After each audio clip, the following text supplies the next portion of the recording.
Next thing we're going to look at is a twin needle. So again, I choose to use Schmetz, and it's really important to make sure that you are using the stretch needle.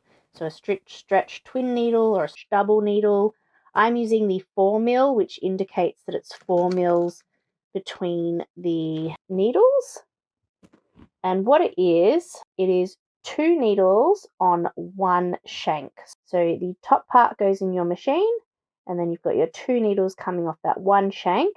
That you will then have 2 spools of thread and 1 bobbin underneath, and we get a lovely double row of stitching on top with a zigzag at the back, which is what gives it that stretch ability. So I'm going to load up my machine with the twin needle, and I will show you how we can finish off our top. It is incredibly simple to change out to a twin needle. So you will take your old needle out, and then ensuring that the flat shank is to the back, you insert your twin needle and tighten it up. It is very important to make sure that your foot is wide enough, because if it's not, the twin needles are going to hit and you'll snap a needle. So that is very important in terms of making sure the foot you have on is wide enough to accommodate your twin needle set. Up the top here in my very dirty machine, you should have an area that you can put an additional twin or spool in. So I'm going to put one there, and I will put one here, and then I'm just going to put a little cap on the end so it doesn't come out. And then it's just a matter of threading your machine as normal. Some people like to have their spools coming off different ways. So if I have one spool coming off this way, I might want to have this spool coming off this way.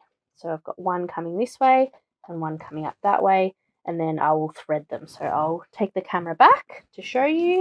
So it's just a matter of threading your needle as per normal. So I'll put this one to the side for the moment. I'm just going to follow the path of my needle, and you won't be able to use your needle threader. So you might want to get a needle threader, or if you can just thread it. Once you've got your first needle thread, you can put it to the back. And then I'm going to get my second needle or my second thread, put it around the same path.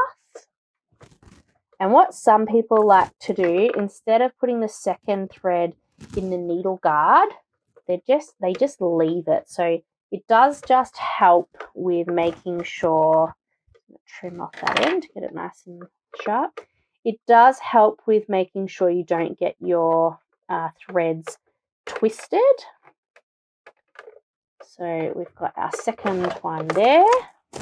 To show you, I've got one needle coming from here straight down, and then I've got one needle that goes behind the needle guard. So you can clearly see that they are separate, and it's going to stop them from getting entangled. Once I've threaded my machine up, my machine does have a double needle button as well to let it know, and then I'm just going to leave it on the straight stitch. I am going to lengthen it to 3.5 just to give it that little bit extra, and I am actually just going to leave my Maraflex bobbin in there because I'm quite happy with that, but I can use normal thread in there as well. So with your tension, this is something that can be a bit tricky with double needling. It's where you can get tunneling.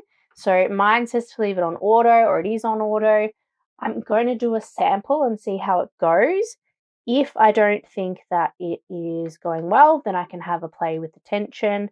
It's usually that you need to put it up, but we'll put our fabric under and see how we go with normal. I folded my fabric up again about 1 inch, and I gave it a quick press just to sort of make it a bit easier while we're putting it through.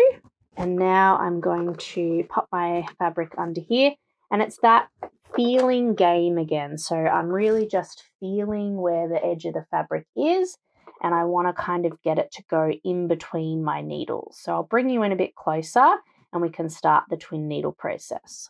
All right, so as we go, I will start I'll do a little back stitch, and then I'm feeling as I go, and I'm checking my fabric. So ideally I should have done a little test scrap first. And as we can see, it's actually looking pretty good. So I've got minimal tunneling. What I do have, I should be able to press out. So if you do get tunneling, you can try reducing the tension. You can try lengthening your stitch. Often it's that your stitch is too short.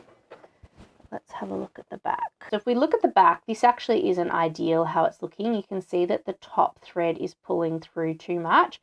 And if you have an issue on the bottom, it means there's a problem on top.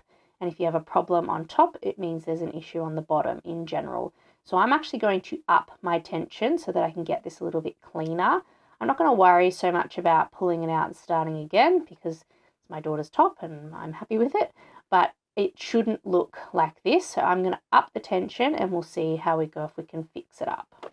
I've upped my tension and lengthened my stitch to sort of counteract that tunneling that may happen with the tension being pushed up. And we'll do a little bit and check again on the back. With my tension up and my stitch lengthened, it's looking much better on the back. So I've still got a little bit of the top pulling through, but I'm okay with that. And then on the front, I've got a slight bit of tunneling, but a good press will probably get rid of that. So that one is okay. So I've ended up on a tension of 7 and a stitch length of 4.4. But it's really a matter of testing it out on your machine, testing what it likes, testing the fabric you're using. It can vary a lot even just in the fabric you're using. If it's a light fabric, it might tend to tunnel more. If it's a heavy fabric, it can tunnel. Tunneling is probably the main issue when you're twin needling, but a lot of the time a good press can help get rid of it. So this side we've got our tension which wasn't right, and then this side is much better. So I'm going to give that a good press and we'll see how that tunneling goes. I've given the shirt a good press and most of that tunneling has gone away. So there is still a slight amount on the back here, which sometimes can just come from catching the edge as well. Like I've even had it happen on my cover stitch before, but this is our cute little tee that we did entirely on the domestic machine. So definitely doable and definitely able to get some really brilliant results on our domestic.